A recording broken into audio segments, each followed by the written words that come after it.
The cafeteria was loud, chaotic, the usual lunchtime madness until an old man with a limp walked in carrying his tray. Nobody noticed him. Nobody cared.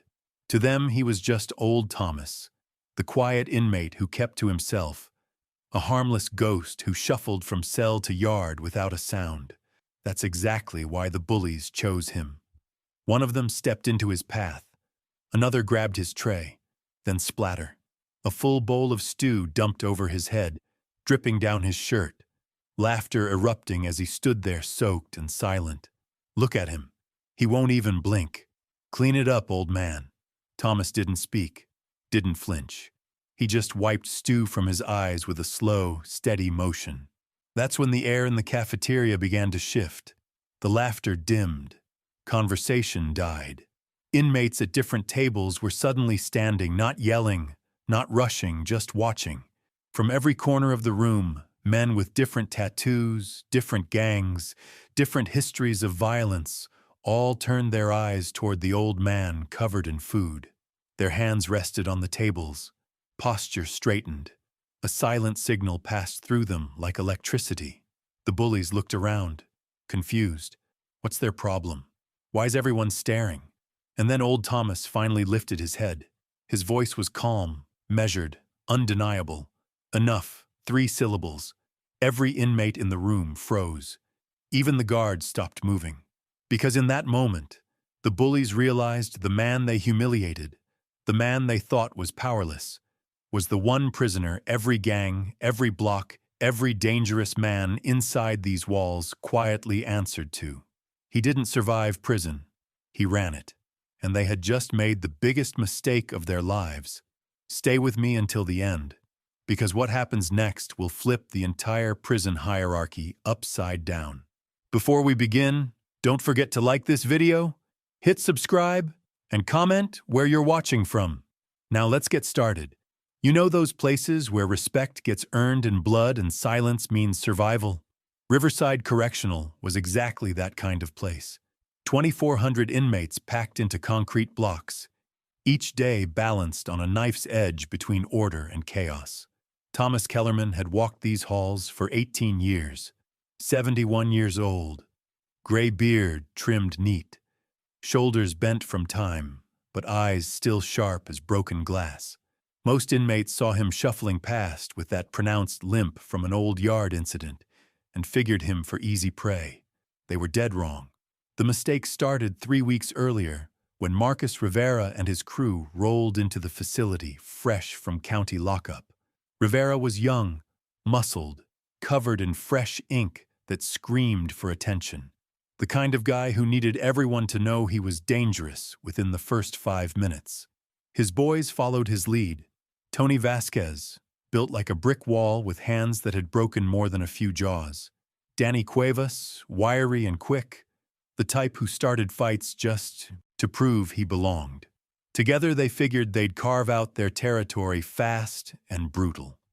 Prison politics work different than the outside world. Respect flows upward through invisible channels. Protection gets bought with favors, silence, or blood. The strongest don't always rule, but the smartest always survive. Thomas understood this better than anyone. See, what nobody knew about old Thomas was his story before the gray beard and the limp, before he became the quiet ghost who minded his business and kept his head down. 30 years ago, Thomas Kellerman controlled the largest smuggling operation on the West Coast. Not drugs, not guns, but something more valuable: information.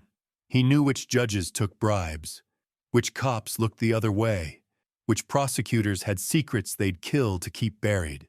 When the feds finally caught him, they threw everything they had at his case. Racketeering, conspiracy, money laundering. The sentence was life without parole, but Thomas never broke, never gave up a single name. That silence earned him something more precious than freedom. It earned him respect from people who mattered, the kind of respect that follows you behind bars.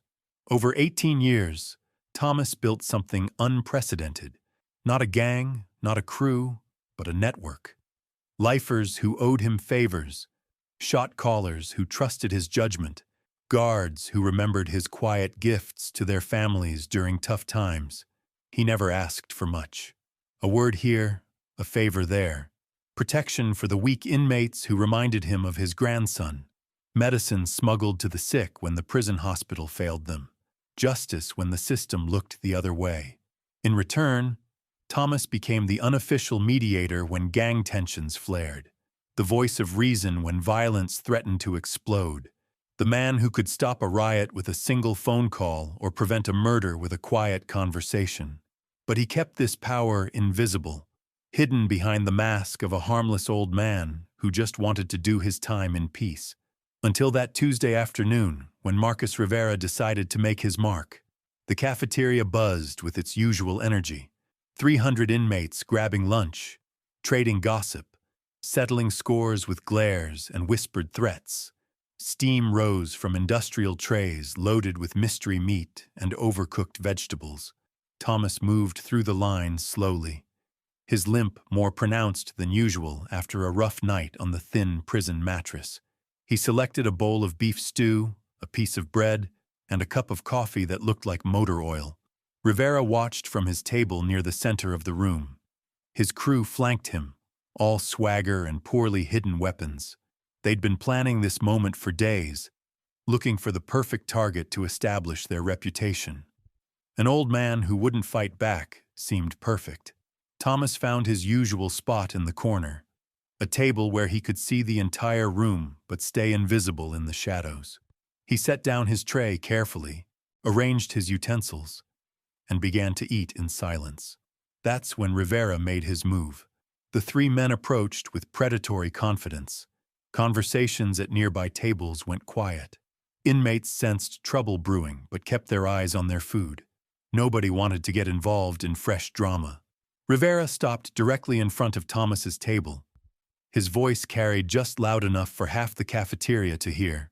Well, what do we have here? Old-timer thinks he can eat in peace without paying his respects. Thomas looked up slowly. His expression remained neutral, almost bored. He took another spoonful of stew without speaking. Vasquez stepped closer. I think our new friend here doesn't understand how things work. Maybe he needs a lesson in respect. Cuevas circled around to Thomas's side, blocking his escape route. The old man's finished eating anyway. Look at that slop. Probably tastes like garbage. Thomas set down his spoon with deliberate care. His voice came out steady, almost gentle. Is there something you boys need? Rivera laughed, a harsh sound that echoed off the concrete walls. Yeah, old man, we need you to understand your place. This isn't some retirement home. This is our house now. The words hung in the air like smoke. Thomas studied the three men with eyes that had seen 30 years of violence, betrayal, and survival. He recognized the type immediately. Young, desperate, dangerous in their stupidity. But what they didn't recognize was the shift happening around them. At a table near the serving line, Miguel Santos stopped eating. Santos ran the largest Latino gang in the facility, controlled most of the drug trade, and had personally killed 3 men during his 15-year sentence. His hand moved to rest on the table's edge. Across the room, Jerome Washington looked up from his conversation. Washington led the Brotherhood, commanded respect from every black inmate in the facility, and had survived 4 separate assassination attempts. His posture straightened almost imperceptibly. Near the guard station, Viktor Kozlov paused mid-bite. Kozlov controlled the Russian inmates, managed their protection rackets, and had connections reaching back to the old country. His pale eyes fixed on Thomas's table with laser focus. One by one, the most dangerous men in Riverside Correctional stopped what they were doing. They didn't move, didn't speak, didn't make any obvious gestures, but something electric passed between them. A silent communication built on 18 years of mutual respect. They were waiting. Rivera sensed none of this. His attention stayed locked on the old man who still hadn't shown proper fear. Time to teach you some manners, Grandpa. He reached for Thomas's tray with casual arrogance. The motion was smooth, practiced, the kind of disrespect designed to humiliate and dominate. Thomas watched the hand approach his food without moving to stop it. Rivera grabbed the bowl of stew and lifted it high above Thomas's head. His grin spread wide as he prepared to dump the contents on the old man's gray hair. The cafeteria held its breath. The stew splattered across Thomas's face, chunks of meat sliding down his cheek, broth soaking into his gray prison shirt. The laughter from Rivera's crew echoed through the cafeteria like broken glass. But something else happened in that moment, something none of them expected. The silence that followed wasn't empty. It was loaded, heavy with 18 years of accumulated power that nobody saw coming. Santos stood up first. Not fast, not aggressive, just a slow rise from his chair that made every Latino inmate in the room turn their heads. His crew of 12 followed suit, moving with the precision of soldiers who'd fought wars together. Washington came next. The Brotherhood leader pushed back from his table with deliberate calm. 23 black inmates across the cafeteria mirrored his motion, creating a wall of muscle and scars that had Rivera's crew suddenly looking around with confusion. Kozlov didn't stand. He didn't need to.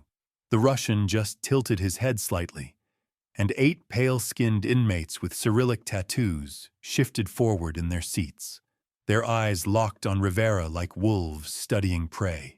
Even the smaller groups responded, the Native American inmates led by Joseph Running Bear, the Asian crew under Chen Wei's quiet command, the old-school bikers who answered to Frank Morrison. They all recognized the signal. Thomas wiped stew from his eyes with 2 fingers, slow, controlled, like he was cleaning dust off a photograph instead of food dumped in humiliation. Rivera looked around the room, his swagger faltering. What the hell is wrong with you people? It's just some old man. That's when Thomas spoke again. His voice carried across the concrete walls with authority that made hardened killers stop breathing. Boys, you've made a mistake. The words hit Rivera like a physical blow, not the tone of a victim, not the plea of someone begging for mercy. This was the voice of a man who'd built empires in shadows and commanded respect through decades of calculated silence. Vasquez stepped back instinctively. His hand moved toward the shank hidden in his waistband, but froze when he realized every eye in the room was tracking his movement. Cuevas looked toward the guard station, hoping for intervention, but even the corrections officers had stepped back, recognizing something dangerous was unfolding beyond their control. Guard Captain Morrison, a 20-year veteran who'd seen every type of prison violence, spoke quietly into his radio. "We're going to need backup in the cafeteria. Not sure what's happening, but it feels like a powder keg." Thomas stood up slowly, his limp more pronounced as stew dripped from his clothes onto the concrete floor. The simple action commanded attention from 300 inmates, like he was rising to address Congress. Rivera tried to salvage his reputation. "You think I'm scared of some crippled old man? You think these idiots following you around means anything?" But his voice cracked on the last word, because he could feel it now, the weight of realization settling over him like a burial shroud. Santos stepped forward, his voice carrying the authority of 15 years controlling drug flow through the facility. "Rivera, you just disrespected the one man in this place who keeps us all breathing." Washington joined him, his deep bass voice resonating with power earned through surviving assassination attempts and gang wars. "That old man you just humiliated? He's the reason your crew walked into this facility alive instead of in body bags." Rivera's eyes darted between the gang leaders, his confidence crumbling like wet paper. "What are you talking about? He's nobody." Kozlov finally stood, his pale blue eyes reflecting decades of violence learned in Russian prisons. "In my country, we have saying, the wolf that leads the pack is rarely the loudest one howling." Thomas raised one hand slightly. The gesture was subtle, almost casual, but every inmate in the cafeteria stepped back 2 paces.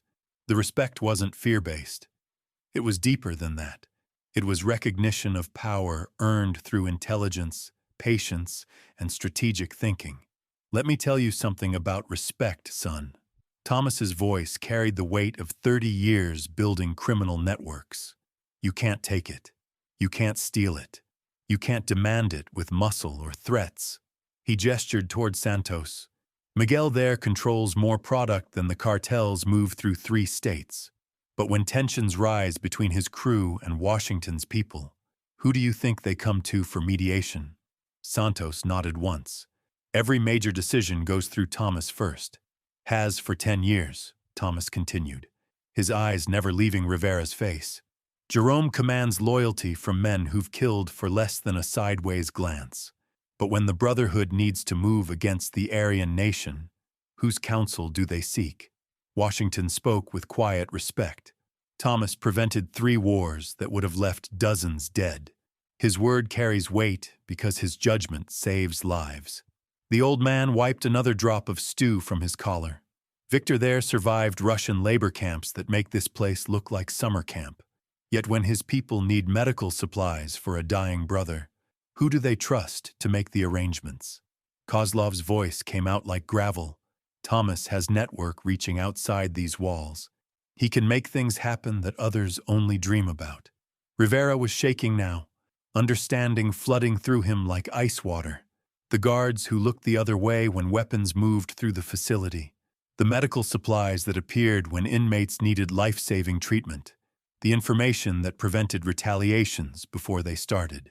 All of it flowed through the quiet old man he'd just covered in cafeteria slop. Thomas stepped closer, his limp forgotten, moving with the authority of someone who'd commanded respect in boardrooms before he commanded it in cell blocks. See, son, real power doesn't announce itself. It doesn't need to. It works in silence, builds networks, earns loyalty through action instead of intimidation. The cafeteria had become a courtroom, and Rivera was on trial before 300 of the most dangerous men in the state. You walked into my house, Thomas continued, his voice steady as stone. You identified the one person you thought was weakest. You chose humiliation over respect, and in doing so, you just showed everyone here that you're too stupid to recognize real power when it's sitting right in front of you. Vasquez grabbed Rivera's arm. Man, we need to apologize. We need to fix this right now. But Rivera's pride wouldn't let him back down. Even as his world collapsed around him, he couldn't admit the magnitude of his mistake. I don't care who he thinks he is. Nobody disrespects my crew. The words hung in the air like a death sentence. Santos shook his head slowly. Hermano, you just signed your own papers. Washington crossed his arms. Can't say we didn't try to warn you. Kozlov turned his back. The ultimate sign of dismissal in prison culture. Thomas studied Rivera with eyes that had seen men make fatal decisions before. Son, you're about to learn the difference between surviving in here and living in here. And that's a lesson most men only get to learn once. The guards were moving now, sensing the shift from tension to inevitable violence. But they couldn't protect Rivera from the consequences of insulting the one man who kept the entire facility from exploding into chaos. Rivera looked around desperately, finally understanding that he'd just declared war on the wrong enemy. But by then, it was already too late. Because in prison, respect is currency, and Rivera had just spent his last dollar. The reality hit Rivera like a sledgehammer to the chest.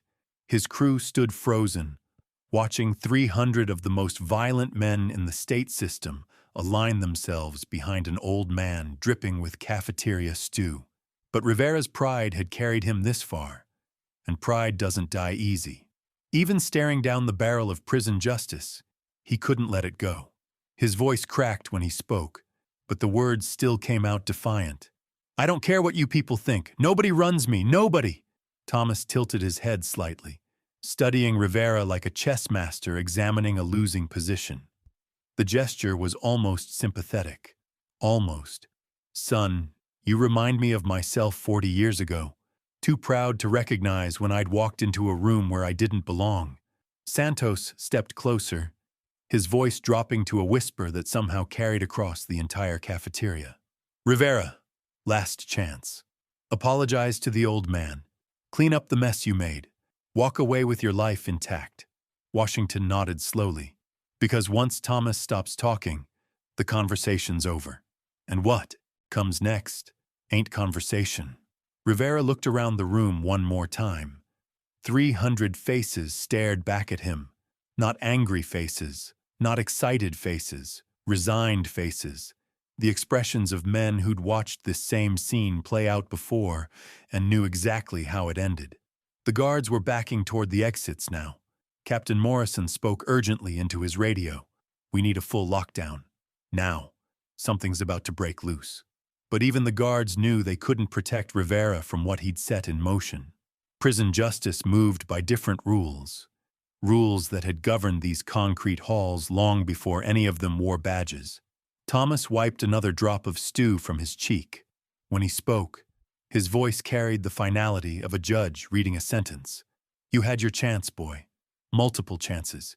But you chose pride over wisdom. Ego over survival. He turned slightly, addressing the room without taking his eyes off Rivera. Gentlemen, this young man has shown us who he really is. He's shown us what he thinks of respect, what he thinks of the order we've built together. The response was immediate. Not chaotic, not emotional, systematic. Santos raised his right hand. Every Latino inmate in the facility stepped forward one pace. The movement was synchronized, practiced, like soldiers responding to a drill command. Washington touched his chest twice. The Brotherhood members shifted into formation, creating a wall of muscle that blocked every exit from the cafeteria. Kozlov simply nodded once. His Russian crew moved to the windows, ensuring no one could escape through the service areas. Even the smaller groups fell into line. Running Bear's Native Americans, Chen Wei's Asian crew, Morrison's bikers, they all knew their roles in what was about to unfold. Rivera's crew looked around desperately. Vasquez grabbed his friend's arm. Marcus, we gotta run. We gotta get out of here right now. But there was nowhere to go. The cafeteria had become a courtroom, and the verdict was unanimous. Cuevas tried reasoning with the nearest inmates. Come on, man, this is crazy.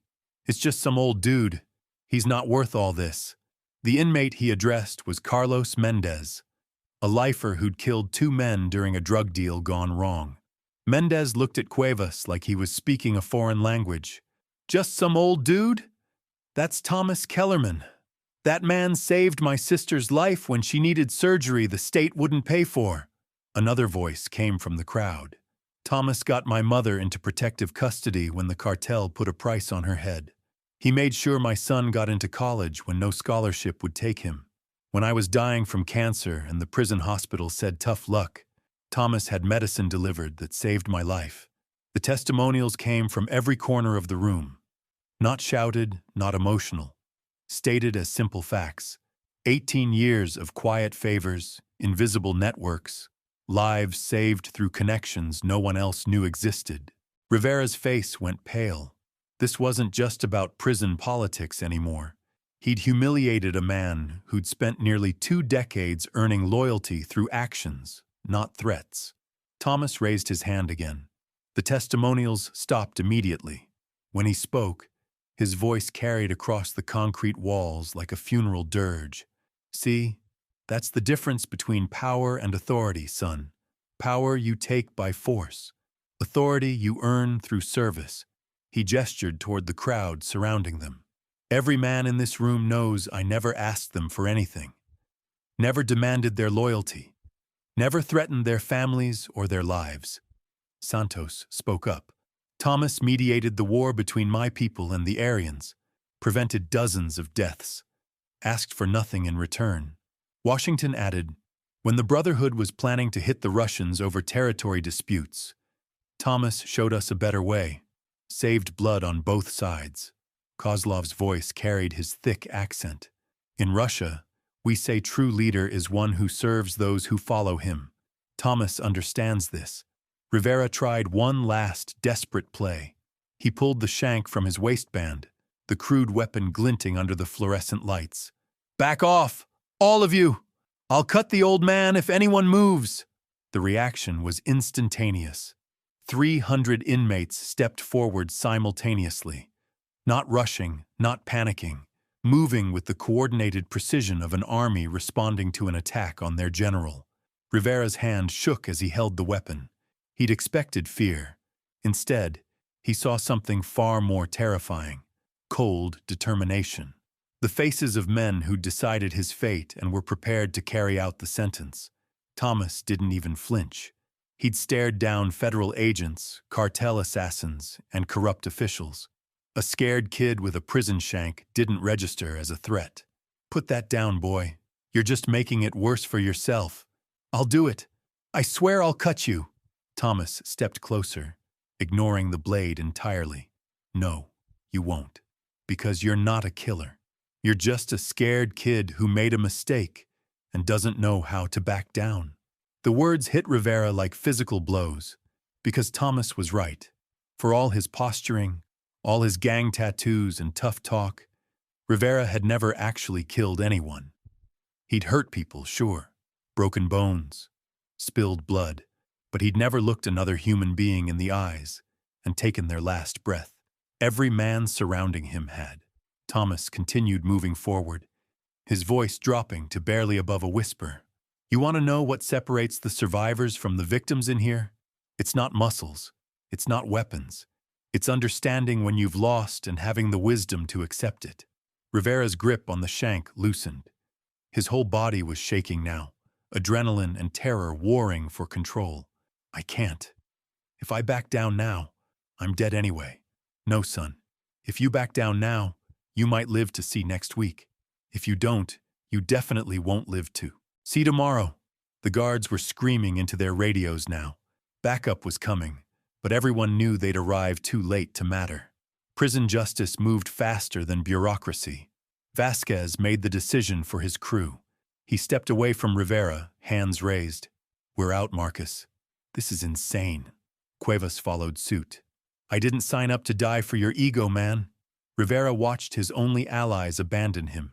His support system crumbled in real time, leaving him alone in the center of a circle that was growing smaller by the second. Thomas stopped just outside striking distance of the shank. When he spoke, his voice carried genuine sadness. "You know what the tragedy is here, boy. You could have been somebody in this place. You're smart enough, tough enough, but you chose the wrong path on day one." "What are you talking about?" "I was watching you from the moment you walked in. Saw potential. Was planning to take you under my wing, teach you how things really work, help you survive your sentence and maybe even thrive." Rivera's eyes widened. The possibility he'd thrown away hit him like a physical blow.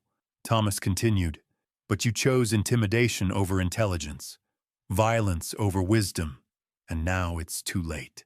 The old man turned away, dismissing Rivera entirely. When he spoke, he addressed the crowd.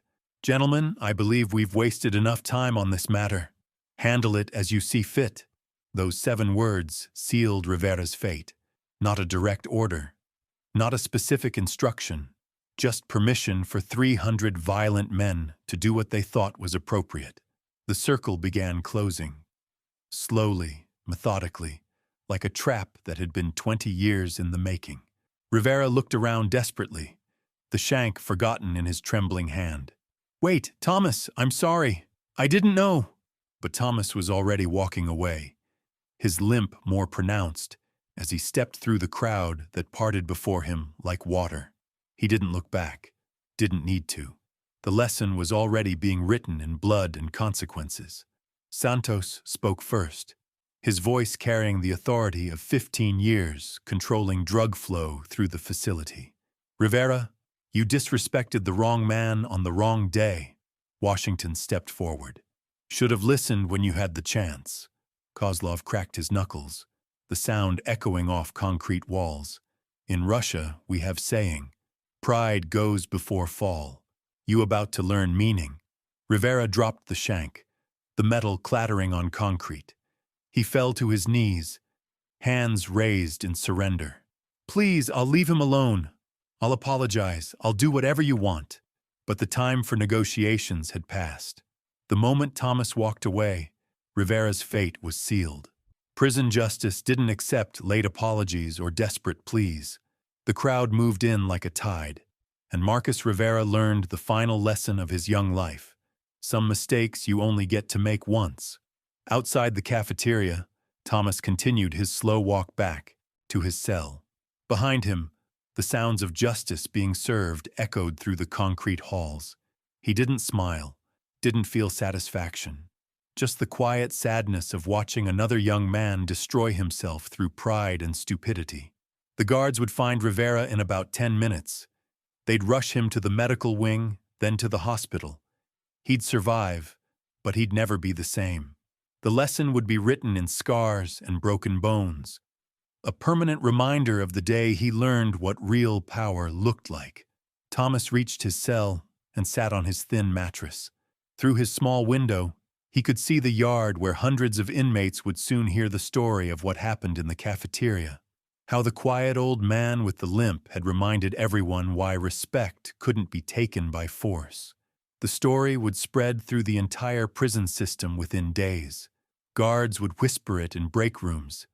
Inmates would carry it to other facilities when they transferred. And somewhere, some other young hotshot would hear it and hopefully learn the lesson Rivera had to pay for in blood. Because in prison, reputation is everything. And Thomas Kellerman's reputation had just grown larger than ever. In the aftermath, word traveled through Riverside Correctional like wildfire through dry grass. By evening count, every inmate knew what happened to Marcus Rivera. The medical wing confirmed broken ribs, a shattered jaw, and internal bleeding that required emergency surgery. But Rivera survived, barely. The guards launched a full investigation, interviewing witnesses, checking security footage, following protocol. Every inmate they questioned gave the same response. Didn't see nothing. Wasn't paying attention. Must have slipped and fell. 300 men with a single story. The silence was absolute. Warden Patricia Hayes called an emergency meeting with her senior staff. 20 years running correctional facilities, and she'd never seen anything like it. How does one old man command that kind of loyalty? What aren't we seeing here? Captain Morrison shifted uncomfortably. Ma'am, Thomas Kellerman isn't just any inmate. The man has connections reaching back 30 years. Some of our own guards have family members who've received help through his network. Hayes studied the incident report. Help? What kind of help? Medical bills paid when insurance fell short. College scholarships for kids who couldn't afford tuition. Legal assistance for family members facing deportation. The man operates like some kind of underground charity organization. The warden set down the paperwork. From inside a maximum security prison? Morrison nodded. He's got people on the outside who owe him favors going back decades. Judges, lawyers, doctors, businessmen. They all remember when Thomas Kellerman helped them before his conviction. Hayes leaned back in her chair. The implications were staggering. And our inmates know this? Every single one. That's why they protect him. Thomas doesn't demand loyalty through fear. He earns it through action. When an inmate's mother needs surgery, somehow the money appears. When someone's kid gets arrested, somehow a good lawyer shows up pro bono. The warden studied security footage from the cafeteria incident. Frame by frame, she watched Rivera dump stew on Thomas's head. Then she watched 300 dangerous men respond with military precision. Captain, how long has this been going on? 18 years, ma'am. Since the day Thomas walked through our gates. Hayes paused the video on Thomas's face as he wiped food from his eyes. Calm, controlled, completely unafraid. And we never noticed. That's the thing about real power. It doesn't need to announce itself. It works in shadows, builds quietly, earns respect through actions instead of demands. Thomas Kellerman understood what Rivera never could. True authority isn't taken by force. It's given freely by people who trust your judgment. Rivera learned that lesson written in scars and broken bones. But somewhere in another facility, another young hotshot is probably making the same mistake right now. Thinking muscle matters more than wisdom. Believing the loudest voice commands the most respect. They'll learn eventually. They always do. Because in places like Riverside Correctional, the quiet ones are usually the most dangerous, and the man eating alone in the corner might just control everything you think you know.